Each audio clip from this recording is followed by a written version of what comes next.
네, 여러분 키쿠 캐리어가 1년 광고 연장을 했습니다. 와, 감사합니다. 여러분 덕분에 여러분의 사랑을 이타문에서 많이 받았기 때문에 1년 장기 계약을 더 하자라고 해주셔서 이렇게 또 여러분께 광고를 할 수가 있습니다. 지금 이스타문에서 판매하는 캐리어를 구매할 경우 사은품을 드립니다. 방금 말한 것처럼 1년 계약 축하 상품입니다. 그리고 백팩 이벤트도 있고. 그렇습니다. 캐리어 구매 시 6종 파우치를 드리고요. 목베개 안대 세트, 네임택도 증정을 하는데 여기에 더해서 백팩을 무려 78%. 진짜야? 네, 저도 이거 여행 갈 때마다 항상 쓰고 있거든요. 튼튼해가지고 네. 그 주머니도 많고 그래서 굉장히 편리한데 78% 할인이면 네. 10,000원짜리면 22,000원에 파는 거예요. 제가 봤을 때 이거 그 원가도 안 나올 것 같거든요. 그러니까 3월 8일까지니까요. 여러분들 많은 관심 부탁드리겠고요. 새로운 상품 설명드릴게요. 새로운 캐리어가 나왔는데 굉장히 신기합니다. 커스터마이징. 커스터마이징. 여러분 이거 다 붙인 겁니다. 그래서 본인이 원하는 글씨, 네. 아니면 우리가 여기 뭐 태극기를 만들고 싶다.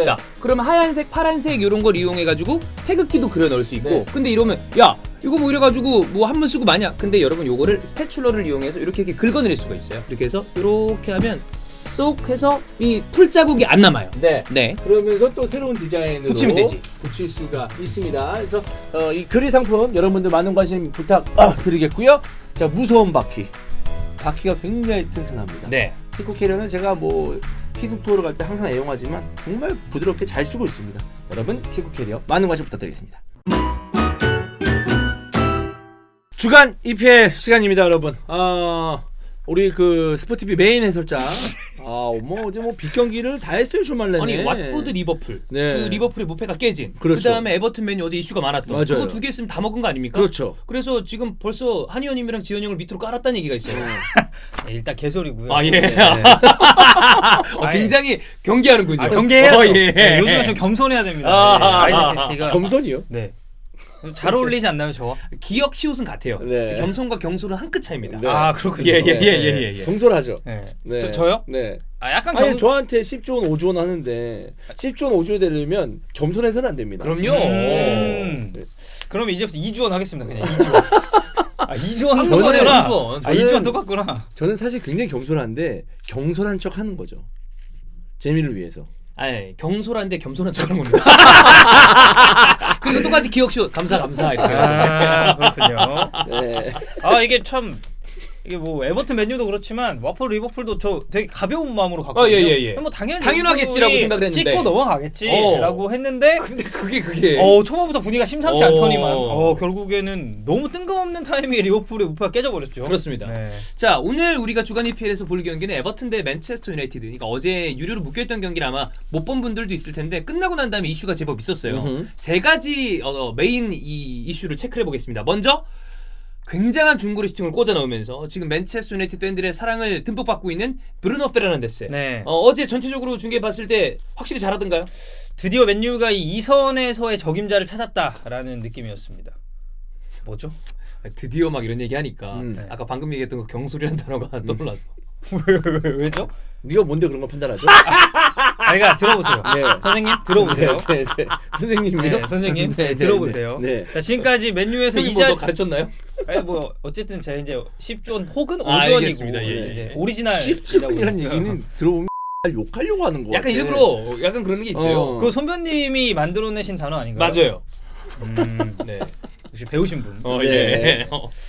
지금까지 맨유 이 자리 2선 공격형 미드필더 자리에서 뛰었던 선수들 누가 있습니까? 린가드, 린가드, 페레이라. 예. 그리고 이제 사실 뭐 마타까지 묶어서 린마페라는 얘기를 했었죠. 마타 거기 묶이기에는 좀 억울한 감이 있습니다만 어쨌든 네, 마타는 확실히 그리고 브루노 페르난데스랑 뛰다 보니 원래의 폼이 좀 나오는 것 같아요. 유로파 때 보니까 네. 마타가 기다렸나 봐. 그래 나랑 공 좀 주고받을 애 좀 네. 있었으면 좋겠다. 네. 있으니까 잘하더라고. 사실 마타는 지금까지 쌓아온 커리어나 예전에 보였었던 모습을 보면 여기 같이 묶일 급은 절대 아니죠. 그죠? 근데 뭐 링가드, 안드레아스 페레이라 이런 선수들만 보다가 갑자기 브루노 페르난데스를 봤는데 처음에는 이제 저는 경기를 보면서 어떤 생각이 들었냐면 내가 약간 착각하고 있나? 뭐죠? 왜냐면 너무 그 자리에 안 좋은 애들이 계속 있다 보니까 내가 내가 상대적으로 잘해 보이는 건가? 아하. 이런 생각을 했어요. 과하게 긍정적으로 보지 않나. 네. 네. 근데 에버튼전을 보고 그 생각이 완전히 바뀌었습니다. 그냥 잘한다. 얘 진짜 물건이다. 오. 왜냐면 일단 이날 브루노 페르난데스가 맡은 역할이 이제 이선에서의 프리롤이었어요. 예. 그러니까 솔샤르 감독이 들고 나온 게 제가 봤을 때는 다이아몬드 442 혹은 4-3-1-2였는데 이제 여기서 그린우드와 마샬이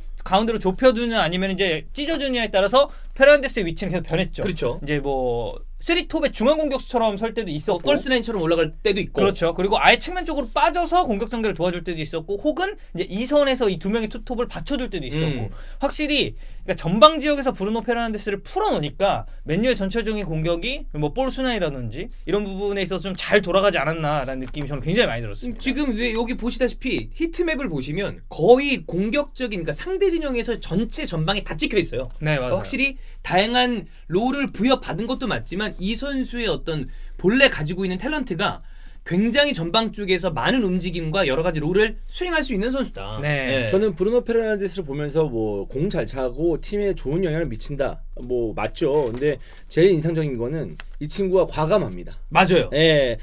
이거 좀 무리 아닌가? 라는 생각도 있지만 무리요. 그냥 선택을 하고 예. 예. 무리요 하지 마세요. 왜 그렇죠? 그 들을 때마다 꼭 한 번씩 보고 자야 됩니다. 미안합니다. 예. DV 그래요? 발이에요. 아 그래요? 그럼요. 저는- 4초. 아, 저는 휴대폰이 검색 되게 기시네. 네, 저는 검색 그냥 4초로 하거든요. 그래도 4초 중에서 가장 명작이기 때문에 무조건 가장 위에 4초가 많죠? 4초 네. 맞죠 많죠. 되게 많아요? 시리즈물이에요. 기획물이죠 아. 4초. 여러 가지 있는데 4초 중에서 최고의 어떤 클래식. 제가 두 가지 정도밖에 몰라서 누구죠 하나는? 하나 좀 유명한 친구 있는데 맞아 있어요. 여기까지 하겠습니다. 예. 네. 브루노 페르난데스 그러니까 왜 4초가 됐죠? 과감하다. 아 무리요. 아, 그거 하다가 네네네네네. 근데 왜냐면 이거는 사실 이미 주원이 형이 그때 당시에는 사람들이 많이 이 추갈못 이러다가 나중에 돼서 지나고 보니 주원이 형의 어떤 그 시선이 맞았던 이스타 스카우팅에서도 브루노 페르난데스에서 주원이 형이 과감하다. 괜찮다는 평가를 제법 했단 말이에요. 그게 맞아 들어간 거죠. 네, 예. 그렇습니다. 그래서 사실 이날 경기에서 브루노 페르난데스가 보여줬었던 이런 좀 모험적인 전진 패스라든지 아니면 이 박스 바깥쪽에서 볼을 잡았을 때 기존의 이제 맨유 선수들, 맨유의 이선 자원들이 보여주지 못했었던 이런 과감한 슈팅들 이런 게 결국에는 득점까지도 이끌어냈고, 맞아요. 이 와중에 이제 계속해서 좀 에버튼의 사실 이날 경기가 되게 양 팀이 좀 치고받는 흐름이었잖아요. 싸우고. 네, 그러다 보니까 이런 브루노 페르난데스의 좀 과감함이 맨유 공격진의 전반적인 부분에 걸쳐서 좀 큰 도움을 주지 않았나라고 봅니다. 저는 이 상대 진영 패스가 지금 여기 위에 스탯 보이시죠? 이날 브루노 페르난데스 스탯이 상대 진영 패스가 46개로 팀 내 최다입니다. 근데 이 패스 성공률이 굉장히 낮아요. 60%대야. 근데 이 정도로 모험적인 패스를 하기 때문에 패스 성공률은 물론 높으면 높을수록 좋겠지만 브루노 페르난데스에게는 단순히 이 패스 성공률만 가지고 이야기할 건 아니다. 그렇지. 네. 패스 성공률 높이려면 뒤로만 하면 되지. 네. 100% 나와 그러면. 그렇죠. 예. 우리 그 슈틸리케 감독할 때 맞아. 우리나라 대표팀 패스 성공률 굉장히 높았습니다. 뒷키타카. 네. 뒤에서 뻑짝뻑짝. 네. 근데 앞에는 아무것도 안 하고. 그렇지. 그런 그렇죠. 거랑 마찬가지인데 그렇죠. 도전적인 패스를 해야죠. 네. 그리고 어제 뭐 잠깐 말씀드립니다만 어제 윙크스도 도전적으로 찌르더라고. 도전적으로 패스를 하잖아요. 예. 네, 그럼 그런 좋아. 것들을 한두 번 나와주면 평가가 달라져요. 그렇습니다. 네. 그리고 태클, 클리어, 소유권획 등 볼 경합 이런 스탯을 보면 수비적으로도 아주 도움이 안 되는 선수는 아니다 이렇게 볼 수 있겠습니다. 네. 자, 브루노 페르난데스에 대해서 굉장히 즐거워하고 있는 와중에 이 경기를 망친 최고의 크리스 카바나. 네. 크리스 카바나는 그게 있어요. 우리가 많은 들이 있습니다. 많은 가 있는데 보통 장르가 있죠. 씨버드라고 하죠. 씨버드. 너무 삐가 많이 나옵니다. 그런가요? 네. 씨버드. 네. 씨버드는 삐 안 하나? 안 하죠. 그런가요? 네, 네, 좋아요. 네, 네, 네. 씹조 어떻습니까? 세조 해서 10조. 10조. 말고 10. 그래. 10조는 너무 좀 약간 네. 그거 10조가 똑같잖아. 10조. 10조. 10조. 10조. 네, 알겠습니다. 괜찮나요? 네, 좋아요. 돈 갖고 기분 좋잖아. 음. 네. 하여튼 수많은 10조들이 있는데 뭘 해도 아니, 뭘 해도 형이 하면 저 욕 같냐, 왜 이렇게. 하여튼 수많은 10조들이 있는데 네. 애킨슨 같은 경우에 카드를 꺼내지 않는다. 마이크 딘 같은 경우에는 뭐 본인의 관중이 되고자 한다. 뭐 안드레 마리너 같은 경우에는 대리 퇴장 혹은 배가 나왔다. 조너던 모스 잘 못 뛰어댕긴다. 이런 10조들의 장르가 있어요. 근데 크리스 카바나의 가장 큰 어떤 이거는 자아를 잃는다. 얘는 기준이 아예 없습니다. 네. 그냥 자기 멋대로 해요. 잠깐 EPL 심판에 대해서 말씀을 드리면 어제도 제가 아프리카 중계 때 말씀드렸습니다만은 제가 그래도 제일 많이 보는 리그가 K리그하고 EPL이거든요. 맞아요. 근데 EPL 심판이 K리그보다 더 수준이 낮은 것 같아. 저는 그렇게 얘기해도 큰 문제 없다고 봅니다.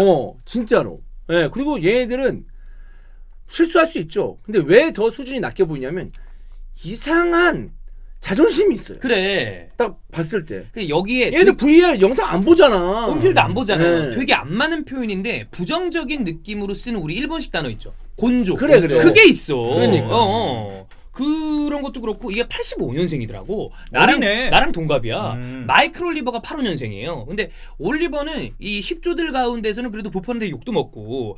그러니까 그중 만약에 이 중에서 그 수많은 10조들 중에 누가 가장 괜찮은 10조이라고 그러면 저는 올리버를 꼽겠어요. 네, 그 리버풀 와포드도 올리버가 했는데 네. 괜찮았어요. 굳이 하나를 꼽자면 네. 물론 10조입니다. 근데 이 10조는 맨체스터에서 태어났어요. 그런데 뭐 완전 엉망진창이었고 네. 특히나 이 경기에서 싸움을 막 선수들이 하는데 좀 운영을 제대로 못하니까 뭐 루크쇼한테 경고는 주는데 톰 데이비스한테는 좀 경고가 안 나간다거나 네. 혹은 프레드가 뭐 프레드 어쨌든 항의하다가 이상하게 경고받고 덕현이가 어제 중계를 하면서 마지막에 굉장히 다사다난했던 경기였다. 아하. 이렇게 얘기를 할 정도로 예. 실제로 중계했을 때 어땠어요? 그 심판의 운영이. 그러니까 사실 뭐 저 초반에는 그러니까 이게 그렇게 이런 게 나쁘게 있어요. 보지 않았거든요. 미리 깔아놓은 게 뭐냐면 심판이 운영이 잘못된 걸 수 있겠지만 그렇게 흘러가게끔 경기 내용이 굉장히 좀 거칠거나 이제 정신없거나 심판이 좀 뭔가 좀 자제할 수 없는 뭐 할 수 없는 그런 상황이 벌어지는 경기도 있거든요. 그렇지. 네. 근데 제가 봤을 때는 이거는 심판이 좀 일관적인 판정 기준만 가지고 경기를 좀 리드했으면 이 정도까지 선수 간의 충돌은 없었을 거라고 봐요. 아하. 네. 그러니까 특히나 여기도 저희가 이제 뭐 계속해서 소개를 드리고 있지만 이 프레드가 핸드볼 파울이라고 이거 완전 오심이잖아요. 예. 그러고 나서 이제 항의했을 때 저는 항의해서 경고 준 거는 이해가 가요. 그래 항의하면 원래 경고 줄 수 있는 거니까. 아니 그리고 그거는 주심 몸에 터치를 했기 때문에 그렇지. 이거는 카바나 주심 입장에서도 솔직히 좀 빡칠 수 있습니다. 그리고 주심 몸에 이게 좀 손을 댔다는 것 자체가 뭔가 이제 좀 권위라든지 아무래도 이제 좀 주심도 존중받아야 되는 이런 그거는 게 맞죠. 있다 보니까. 예. 근데 이제 문제는 그 루크쇼만 경고를 주는 장면이라든지. 그렇죠. 그러니까 이 장면뿐만이 아니에요. 이날 경기에서 저희가 지금 몇 가지 사례만 좀 잠깐만요. 자식이. 갈까요? 예. 네. 가래를 네. 네. 이날 경기에서 몇 가지 판정이 있었지만 루크쇼만 경고를 준 거 이 판정 자체도 상당히 이 어떻게 보면 맨체스터 유나이티드 팬들 입장에 선수단 입장에서는 아니 쟤는 그럼 왜 안 그렇죠. 줘라고 스탠스를 취할 수가 있단 말이에요. 네. 더군다나 선수들끼리 또 부딪히는 장면에 있어서 충분히 경고가 나왔어야 되는 장면이 있고 이거는 경고를 주기는 좀 애매한데라는 장면이 있음에도 그러니까 일관성이 없었다는 거죠. 이건 경고인데 왜 저건 경고가 그렇지. 아니야? 약간 이런 판정이 굉장히 많았습니다. 네. 자 어쨌든 이 10조 크리스 카바나 첫 번째 우리 이 경기에서 이슈가 브루노 페르난데스였고 두 번째 이슈가 크리스 카바나였다면 세 번째 이슈는 이 마지막 장면의 오프사이드 요 부분이 이제 많이 좀 파이어가 됐습니다. 이 관련 이 딱 상황을 다시 한번 얘기를 해주시죠. 네.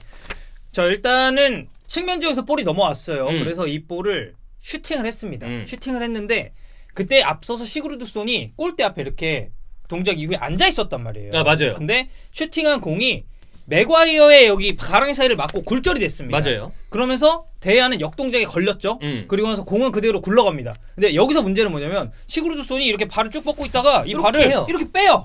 그러면서 이게 쓱 스쳐가지고 그대로 통과가 되고 골이 됩니다. 들어갔죠 일단은. 네. 그래서 여기까지가 이제 딱 상황의 종료인데 이제 문제는 이 위치에서 시그루드손이 이 볼에 이제 관여를 했느냐 뭔가 영향을 끼쳤기 때문에 왜냐면 위치 자체는 명백한 옵사이드 위치였으니까 그래서 이제 첫 번째 원심은 골로 선언을 했습니다만 즉각적으로 VAR을 시행을 했죠. 네. 그래서 VAR 시행 결과로는 이제 옵사이드 이 볼에 관여가 있었다라고 주심은 판단을 한 것 같습니다. 그래서 골 취소가 된 이 상황입니다. 네. 여기에 대해서 일단 사실 룰을 제가 생각하는 기준으로 가장 쉽게 설명해주는 주현이 형이 봤을 때 이 판정에 대해서 큰 문제가 없다. 큰 문제가 없죠. 예, 물론 이제 논란이 있을 수는 있어요. 근데 문제될 건 저는 없다고 봐요. 아하. 예, 이게 왜냐하면 이거를 좀 반대로 생각해서 영향을 미쳤냐라고 하지 말고 네. 아예 영향이 없었을까? 하나도 영향이 없었니? 1도 없었을까? 어. 이렇게 하면 있을 수도 있는 여지가 전 충분하다고 보거든요. 어쨌든 대야가 바라보고 있는 쪽에 선수가 하나 있었으니까. 있었으니까. 앉아서 이렇게 네. 하고. 그러니까 실질적으로 시그루드손을 지워도 득점이 되냐 안 되냐 했을 때 득점이 될 것 같으니까 이런 논란이 있는 거예요. 맞아요. 사실. 그렇지, 맞아. 근데 그것도 틀린 말 아니라고 보는데 시그루드손이 있음으로 해서 대하가 그쪽을 신경을 썼다면 영향이 있었던 거잖아요, 사실. 그러니까 축구에 슈팅하고 막는 그 순간이 찰나잖아요. 근데 어쨌든 사람이 하나 있으면 순간적으로 몸이 생각을 하고 하는 게 아니라 그냥 몸이 나가는 건데 있네 이러고 움직일 수도 있는 거니까. 그러니까 판정이 이렇게 났으니 네. 예를 들어서 대야가 맞다 나 역동적 걸렸다 왜 그런지 아냐 나는 나도 모르게 본능적으로 왼쪽에 선수가 있었기 때문에 사람이 있었으니까 그 각도를 난 죽여놓고 있었다. 그렇지. 이렇게 생각을 할 수도 있는 거지. 네, 맞아요. 그리고 시그루드손은 업사이드 위치였다. 그렇기 때문에 나는 오히려 오른쪽을 더 신경 썼다. 이렇게 얘기하면 영향을 할 말이 미치는 받은 거지. 거지. 예. 그러면 이게 오프사이드 선언한 게 아예 이상한 일은 아닌 그렇지. 거죠. 그러니까 물론 전체적으로 볼의 궤적에는 여러 가지로 봤을 때도 야 이거는 시그루드손이 있든 없든 실점이다 라고 얘기하는 것은 틀린 말은 아니라고 보지만 네. 반대로 어. 이게 우리가 규정을 봤을 때 이런 얘기가 있잖아요. 어느 정도 영향이 있으면 오프사이드고 영향은 있으나 그게 크지 않으면 오프사이드가 아니다. 이런 규정은 없잖아요. 그렇게 써있지 않죠. 영향이 있냐 없냐 그렇지. 예. 방해를 받았냐 안 받았냐 이 두 가지 중에 하나잖아요. 맞아요. 그렇기 때문에 방해를 받은 여지가 1이라도 있으면 방해를 받은 거죠. 네. 그러니까 이제 그 부분은 사실 주심이 어느 정도 판단을 해야 되는 그 책임이 있죠. 결국 이제 여기도 해석 여지가 들어가는 건데 네. 어쨌든 주심이 판단을 해야죠. 네. 그리고 사실 그러니까 제가 봤을 때 경기를 봤을 때 타임테이블을 본다면 부심이 먼저 강력하게 얘기를 했던 것 같아요. 예. 그리고 이어서 VAR을 한 거고. VAR로 갔고. 네. 그럼 결과적으로 3명의 심판이 주심 빼고 왜냐면 주심 VAR도 안 봤으니까. 그냥 안 왜 안 보냐? 그러니까 PL은 주심이 없어. 그러니까 VAR을 보면 사람들이 그러면 총 4명의 심판이 본 거 아니야? 그렇죠. 이렇게 생각한단 말이야. 여기 저 VOR에서 있는 심판까지 다 해서 그렇죠. 부심 받잖아. 네. 주심까지. 그러면 맞겠지. 그래. 이러면서 그냥 넘어가는 경우가 있는데 안 보니까 그래. 일을 크게 만드는 거예요, 이게. 맞아요. 네. 그리고 사실 이날 이 장면에서 또 논란이 됐던 건 도대체 시그루드손은 안 나오고 거기서 뭐 하고 있었냐는 거죠. 이게 굉장히 중요한 얘기입니다. 이거에 대해서 로이킨이 여기에 대해서 지금 제가 얘기를 몇 개 갖고 왔는데 로이킨은 거기 왜 처앉아 있냐 안 나오고 그 얘기를 로이킨이 찝었어요. 그러니까 왜냐하면 그게 굴절되고 안 굴절되고 아니고 볼이 튀어나와서 왼쪽에서 공격을 하고 있는 입장이잖아요. 그러면 자기가 다시 가운데로 빠져나온 다음에 두 번째 세 번째 공격을 준비해야죠. 그러니까 결과론적으로 따졌을 때 그 위치에 시그루드손이 없었다면 이거는 그냥 골이에요. 골이에요. 이게 끝입니다. 맞아요. 네. 근데 루키는 이날 굉장히 좀 화가 많이 났더라고요. 대야 죽여버린다고. 그래. 대야 자기 만약에 그 예전 선수였으면 가만 안 뒀다고. 네. 대야가 말도 안 되는 실수를 하면서 첫 실점을 했으니까 3분 만에.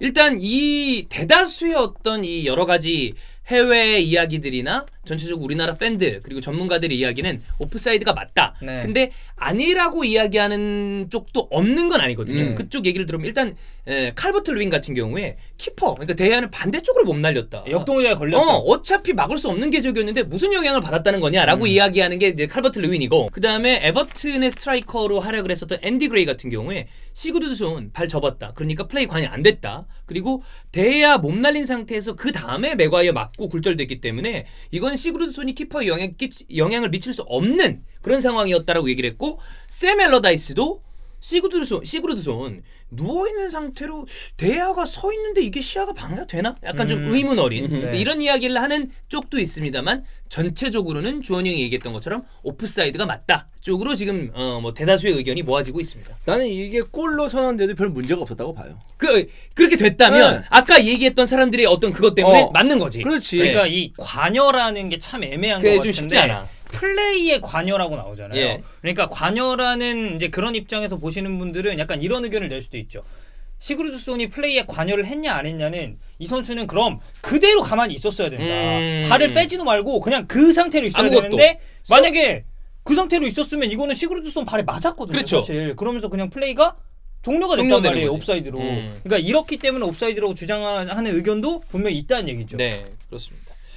여하간에 이것까지 해서 어제 에버튼 대 맨유전, 뭐 토트넘 대 울버햄튼전이 다 첼시가 승점 3점을 걷어차면서 여기가 워낙에 치열하게 지금 막 테이블 각축전이 벌어지고 있기 때문에 여기서 잠깐만 더 설명해 얘기해 드릴까요? 주시죠. 그러니까 시그루드손에 앉아 있으면 이게 별 문제가 없으려면 대야가 있는 쪽에 쌍구티를 꽂혀야 돼요. 그래. 이쪽으로 꽂혔으면 그때는 진짜 영향이 없는 거죠. 네. 볼이 그쪽으로 가지 않았기 때문에. 아 반대쪽 포스트로. 그렇지. 그러면 명백한 건데 어쨌든 볼이 시그루드손 쪽으로 왔기 때문에 저는 영향이 있다고 얘기할 수 있다고 봐요. 저도 가능성에 대해서는 이건 영향을 받았다고 하는 쪽이 뭐 굳이 따지면 한 7대3 내지 8대2. 근데 결과가 이렇게 됐으니까 이렇게 얘기하는 맞아. 겁니다. 네. 만약 골로 연결돼도 이거 봤을 때 물론 영향이 있을 수도 있겠지만 근데 대야가 이렇게 오른쪽을 썼기 때문에 아마 여러 사람 그 심판이 보기에는 영향이 없다고 판단을 했나 보지. 그러면 그쪽으로 얘기를 할 거예요. 그렇지, 아마. 그렇게 얘기하는 거지. 그러니까 좀 결과론적일 수밖에 없는 상황이다. 그렇죠. 예, 그렇습니다. 점점 이게 사실 우승 경쟁은 이미 끝이 났지만 챔피언스리그 티켓 때문에 꽤 재밌습니다. 계속 니가라 챔스가 어. 매 시즌 좀 이어지고 경기마다 있는 느낌이에요. 막 서로 막 왔다 갔다 하고 있기 때문에 그래서 내일 여러분 주간 EPL에는 지금 현재 챔피언스리그 티켓을 노리고 있는 팀들의 현 상황, 그다음에 테이블 체크, 그리고 남은 일정 정리 요걸 한번 해보도록 하겠습니다.